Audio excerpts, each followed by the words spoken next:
किसान भाइयों नमस्कार, मैं जयप्रकाश सिंह आपके अपने YouTube चैनल देसी खेती जुगाड़ पे आप सभी का हार्दिक स्वागत एवं अभिनंदन करता हूं।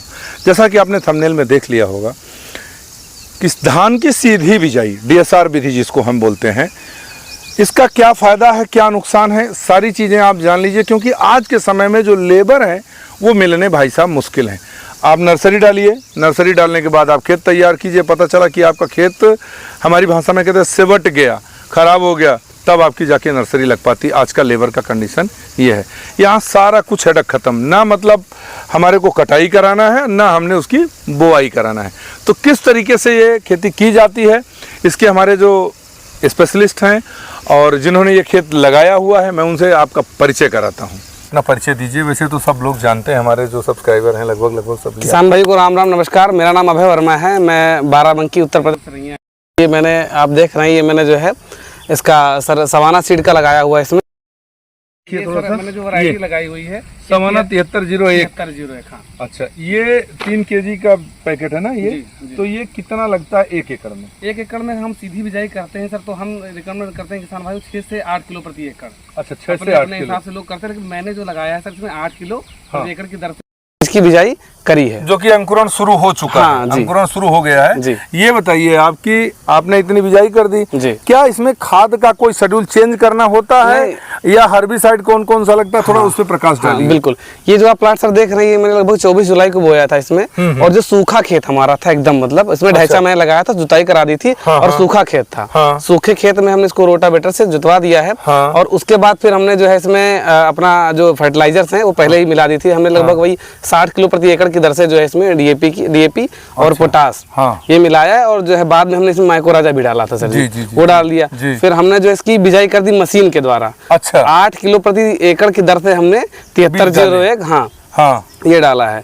और अगर हम हर्बिसाइड की बात करें, क्या हमने डाला है प्री इमरजेंसी में, तो हमने बुआई के तुरंत बाद जो है इसमें 1 लीटर प्रति एकड़ की दर से पेंडामेथिलीन जो टाटा का छिड़काव स्प्रे करवाया है। अच्छा अच्छा। टाटा कंपनी का जो पनीडा आता है 1 लीटर प्रति एकड़ की दर से। और उसमें साथ में ही हमने अलग घोल बनवाया था पायराजो सल्फ्यूरान, यूपीएल कंपनी का साथी के नाम से आता है जो ब्रांड है। तो उसका जो डोज है 60 ग्राम से प्रति 80 ग्राम, ये भी हर्बिसाइड के लिए। हाँ, जो पायराजो सल्फ्यूरान है लोग पोस्ट में भी इसको यूज करते हैं, मतलब बाद में उसके मोथा के लिए। जी। इसको प्री में भी यूज कर सकते हैं हम। अच्छा। प्री इमरजेंसी में तो केवल मोथा ही मारेगा धान को? नहीं सर, ये क्या कि जब आप ये डालेंगे ना पायराजोसल्फ्यूरान प्री में, मतलब बुआई के तुरंत बाद अगर आप डाल रहे हैं खर जमने से पहले, तो ये लगभग सारे खर कंट्रोल करता है लगभग 25 दिन तक। अच्छा। हाँ, लगभग 20 से 25 दिन तक सारे खर जो है कंट्रोल करता है, वो जमने नहीं देता है। जी। तो पेंडामेथिलीन तो पहले से पड़ता ही आ रहा है, तो पेंडा के साथ में हमने ये भी ऐड किया है। जी। अच्छा, हम आपको एक चीज और देख पा रहे हैं, जैसे आपका खेत ये है और ये खेत है ना, यहाँ आपने बुआई किया। आपका देखा देखी देख रहा हूँ बगल में भी सेम वही सिस्टम से किया है। थोड़ा दिखाइए भैया घुमा के, जहाँ पे फेंसिंग है उसके पार भी जो है आप देखिए धान की बुआई कर दिया किसान भाइयों ने। तो ये आपके ही मार्गदर्शन में हो रहा है? मार्गदर्शन में हो रहा है, और टक्का लगभग 6000 प्रति एकड़ खर्च आ जा रहा है। तो प्लस ये बताइए जैसे 5000 आपने बचाया जी, उसके बाद फिर पानी भी हमको पलेवा करना है जी, वो भी एक हेडक है। बिल्कुल। यहाँ पे आपका कोई हेडक नहीं है, तो वो कितना डिफरेंस पड़ जाता है हमारा DSR से? उसमें बचत हो जाती है कुछ की या हमारा बराबर सर? जो हमारा अनुमान है, हमने पिछले साल भी किसानों को रिकमेंड किया, इस बार तो खुद अपने खेत में हम ट्राई कर रहे हैं। हमारा अनुमान है सर लगभग प्रति एकड़ 20,000 रुपए की बचत की जा सकती है। अच्छा। आपकी इसकी जो है कॉस्टिंग की लागत की हाथ से कटाई करने की होती है। कटाई वाली भी प्रॉब्लम सबसे, अगर शुरुआत में हम देखें तो नर्सरी वाला करना है, सीड लेना नर्सरी करनी है, उसकी लेबर, ट्रांसप्लांटिंग की लेबर, पडलिंग करना है, पानी भर के पलेवा करनी है, उसका खर्च बचता है हमारा। और सबसे बड़ी प्रॉब्लम पानी की सर जी। अभी आप देखो समरसेबल चल रहा है, मतलब जो बोरिंग है यहाँ पे पानी नहीं दे रही है, क्योंकि लेवल जो काफी नीचे बारिश न होने के कारण, तो इसका खर्च, पानी की समस्या, तो बहुत सारी समस्याएं होती है, उन सबका एक ही समाधान है। और इसमें एक चीज बताए, जैसे आपने कहा कि पानी की समस्या, तो अभी आपने लगा दिया, लगाने के बाद आपने क्या क्या पानी दे दिया? लगाने के हमने जो सूखे में बुआई की है, उसके बाद हमने आज जैसे 24 तारीख को हमने बुआई की, 25 तारीख को हमने इसकी सिंचाई कर, हाँ, दवा डाल के हर्बिसाइड डाल के सिंचाई कर दी। अच्छा, पहले हर्बिसाइड मारा फिर उसके बाद सिंचाई किया। और एक बात इसमें ध्यान देने योग्य है सर, किसान भाई देख कि उनका खेत लेबल होना चाहिए। हाँ बिल्कुल, ये तो जरूरी है। हाँ, क्योंकि लेवल अगर पानी ऊंचे नीचे अगर पानी ज्यादा लग जाएगा तो फिर बीज सड़ जाएगा, वो जमेगा नहीं। पानी चाहिए इसको, लेकिन एकदम नमी चाहिए, पानी नहीं चाहिए इसको, मतलब नमी चाहिए। आप देख सकते हैं कि हमने खेत में इसको मेड़ बना दिए, 4 5 6 हमने इसको डिवाइड कर दिया है ताकि खेत में हमारे पानी भरे ना। और वैसा हो भी गया कि पानी हमारे खेत में कहीं नहीं लगा और जमाव हमारा लगभग अभी आ रहा है अंकुर। लेकिन जैसे ये पाइप गई हुई है, देख रहा हूँ पाइप लीक हो रहा है, ये पूरा पानी जो है आपका इसमें जा रहा है, तो बहरहाल अभी धूप नहीं है, तो क्या नुकसान हो सकता है? नहीं नुकसान हो सकता है। नुकसान सर हो भी सकता है मान लो अभी, लेकिन तो अगर धूप ज्यादा आ जाएगी पानी रुक जाएगा, अगर ये तब नुकसान हो जाएगा। अगर पानी सोख जाएगा तब नुकसान नहीं होगा। लेकिन हम तो कहेंगे कि आप पानी से बचें जब तक के लगभग 3 इंच 4 इंच आपको जब दिखे कि हाँ खेत में धान हरा हो गया तब तक आपको छोटा सा पानी जो है। छोटा सा मेरा एक सवाल ये है, सपोज दैट जैसे मैंने बो दिया है, मैंने कोई प्री हर्बिसाइड नहीं डाला, अच्छा नहीं डाला है, जी जी। अब उसमें हमने कौन सा हर्बिसाइड डालना है और कितने दिन में डाल देना चाहिए? तो अगर आपकी क्योंकि आपने 24 को लगाया, मैंने 22 को लगाया, तो अगर आपकी फसल 10 दिन के अंदर है, बुआई के 10 दिन के बाद की है, तो आप बायर कंपनी काउंसिल एक्टिव आता है, जी जी, उसका स्प्रे अगर आप 10 दिन के अंदर ले रहे हैं तो 60 ग्राम प्रति एकड़ की दर से स्प्रे ले सकते हैं। अच्छा, स्प्रे कर दें आप, सारे 10 टंकी अगर बनाना है तो 6 ग्राम पर टंकी के हिसाब से स्प्रे ले सकते हैं। हाँ, 60 ग्राम प्रति। अगर 10 दिन के ऊपर जा रहे हैं तो यही काउंसिल एक्टिव आपका 90 ग्राम डोज इसका हो जाएगा। अच्छा, 10 दिन के ऊपर 10 से फिर 20 दिन तक आप स्प्रे कर सकते हैं, इसके बाद फिर स्प्रे इसका नहीं होगा काउंसिल एक्टिव का। ये कर सकते हैं। सभी टाइप के खरपतवार नाश करता है। जितने प्रकार के खर होते हैं ये हम सारे खर से चले जाएंगे आपके पोस्ट इमरजेंसी में, मतलब धान जमने के बाद। हाँ, तो ये कर सकते हैं। और काउंसिल एक्टिव का प्रयोग लोग ट्रांसप्लांटिंग वाले भी प्लाटों में करते हैं। असर रहता है कितने दिन तक जो है हमारे पास घास वो नहीं उगेगी दूसरे कोई? नहीं, अगर काउंसिल एक्टिव डालें तो लगभग सर समाधान हो जाता है। अच्छा, एक बार डाल दिया तो समाधान हो जाता है। लेकिन कभी कभी क्या होता है कि चीजें नहीं काम करती, कभी कभी कुछ होता है। हम ये नहीं कहते कि 100% ही काम करे, कभी कभी कुछ खर रह जाते हैं। तो बाद में हमारे पास बहुत सारे ऑप्शन है। अगर आपके पास ढेर छतरी आ रही है तो आप स्पायरीबैक सोडियम जो नामनी गोल्ड आता है वो ले सकते हैं सकरी पत्ती के लिए। अगर मोथा आ रहा है तो आप 2,4-D ले सकते हैं या पायरोजोसल्फ्यूरान ले सकते हैं। हाँ, और एक और दवा आती है सर कार्टेवा की, नोआलेक्ट, एक ऐसा ही हर्बिसाइड है कि ये भी पिछले लगभग 2-3 सालों से हम लोग किसानों को रिकमेंड कर रहे हैं। ये चौड़ी पत्ती और प्लस सकरी पत्ती जितने भी प्रकार के लगभग होते हैं सबको जो है समाप्त कर देता है नोआलेक्ट, एक्सेप्ट धान, एक्सेप्ट हाँ धान को एक्सेप्ट करेगा, तो बाकी को लगभग मार देगा। तो जो नोआलेक्ट है भी हम अपनी जो हमारा एक प्लॉट है इसमें हम कल या परसों में इसमें हम करवाएंगे वो आपका जो है बायर का काउंसिल एक्टिव। काउंसिल एक्टिव के बाद अगर कुछ खर बचते हैं बाद में हमारे तो नोआलेक्ट का स्प्रे ले लेंगे, जो भी सारे खरपतवार होंगे समाप्त हो जाएंगे। क्या आपको नहीं लगता कि आपने जितना हमको बता दिया हर्बिसाइड डालने के लिए, तो क्या इसके बराबर नहीं हो जाएगा हमारा जो नर्सरी के थ्रू लगाते हैं? हाँ, थोड़ा ये नहीं सर, तो अगर हम ट्रांसप्लांटिंग करते हैं ना तो हमें वहाँ भी डालना होता है। हम जब ट्रांसप्लांटिंग करते हैं तुरंत तो हमें डालना होता है ब्रूटाक्लोर या प्रेटलाक्लोर। अच्छा, अगर हम नहीं डालते तो उसमें भी विभिन्न प्रकार के खर जमते हैं। हाँ। एक बूटा पटला हो गया ट्रांसप्लांटिंग में, उसके बाद फिर हम लेते हैं बिस्पायरीबैक सोडियम। और अभी क्या हो गया सर, कुल मिला के अगर देखें तो 20% जी जो जैसे जो मैंने काउंसिल एक्टिव की बात काउंसिल एक्टिव की बात करी वो भी पड़ता है ट्रांसप्लांटिंग के बाद।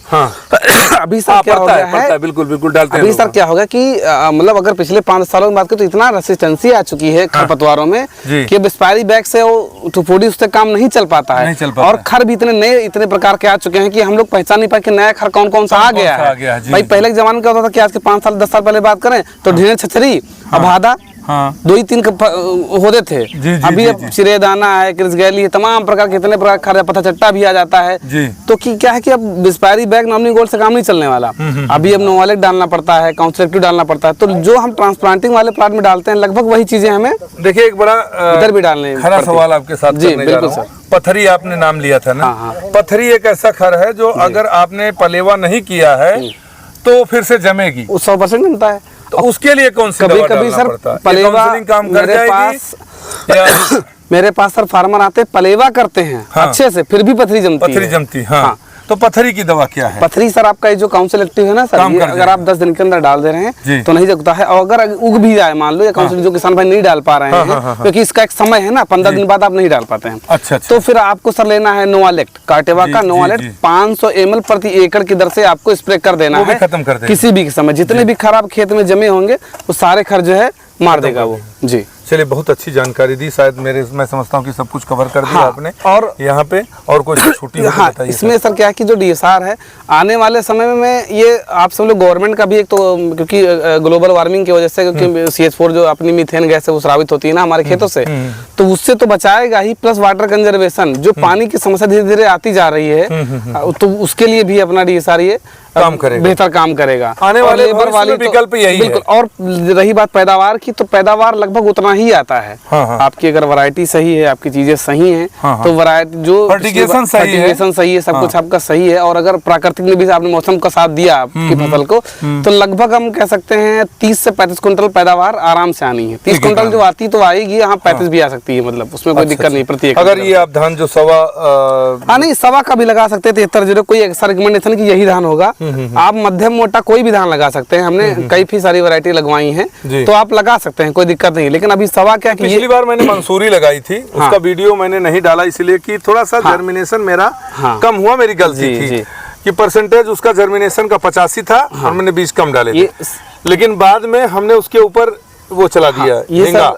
हिंगा समझ रहे हैं ना, वही पावर टिलर पे मैंने पीछे वो बांधा लोहे का रॉड और पूरे खेत में घुमा दिया।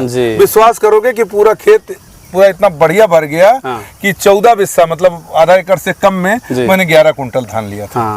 बढ़िया धान था, वो भी मंसूरी था। तो मंसूरी करता है सर, ये जो हमारी तहसील बाराबंकी जिले में नवाब मंसूरी नहीं, सारी छोटी बासमती थी, रिसर्च बासमती थी। मंसूरी मेरे मुंह से निकल गया, छोटी बासमती। एक लोग को हमने करवाया है ट्रायल के तौर पे, जो ताज धान आता है वो हमने करवाया है। हमने कहा वो भी करके देख लो ताकि हो जाए। चलिए, फिर इस पे कंक्लूजन निकलेगा तो एक वीडियो जरूर डालेंगे, क्योंकि किसान भाइयों को अगली बार अगर जब लगाना चाहें तो उनको एक सोल्यूशन अच्छा सा मिल सके। तो किसान भाई, वीडियो कैसी लगी जरूर बताइएगा। अगर पहली बार चैनल पे आए तो चैनल को जरूर सब्सक्राइब कर लीजिएगा, क्योंकि ऐसी ही ढेर सारी वीडियो मैं देता रहूंगा। गर्मी में एकदम पसीने से नहा चुका हूं, लेकिन ये है कि ये समय वीडियो डालनी जरूरी। अगर आप अभी भी DSR विधि से बुआई करना चाहते हैं तो देर न करें, तुरंत बुआई करें।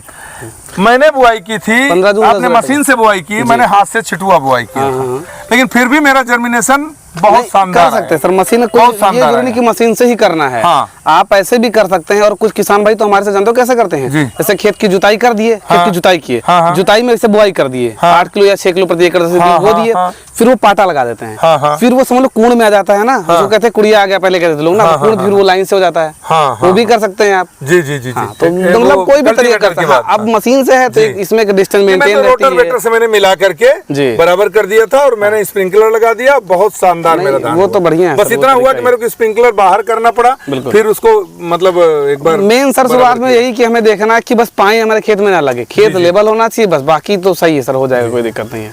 तो किसान भाइयों, वीडियो जरूर कैसी लगी आप जरूर लिखिएगा, क्योंकि ये एक ऐसी चीज़ है, आपके कमेंट के ऊपर भी मेरा मतलब हौसला बढ़ता है कि मैं दूर दूर जाकर के, मैं बाराबंकी में खड़ा हूँ, मेरे घर से लगभग 192 किलोमीटर दूर है, और उतनी दूर से सिर्फ इसलिए आया हूँ कि यहाँ पे DSR का खुद इन्होंने प्रैक्टिकल किया। कई किसानों से मैंने मिला और मैंने उनसे बातचीत की, लेकिन वीडियो इनसे शूट इसलिए कराई है ना कि उन्होंने सारी जो दवाइयाँ बड़ी स्पीड में बताई हैं, उतना मैं भी नहीं बता सकता।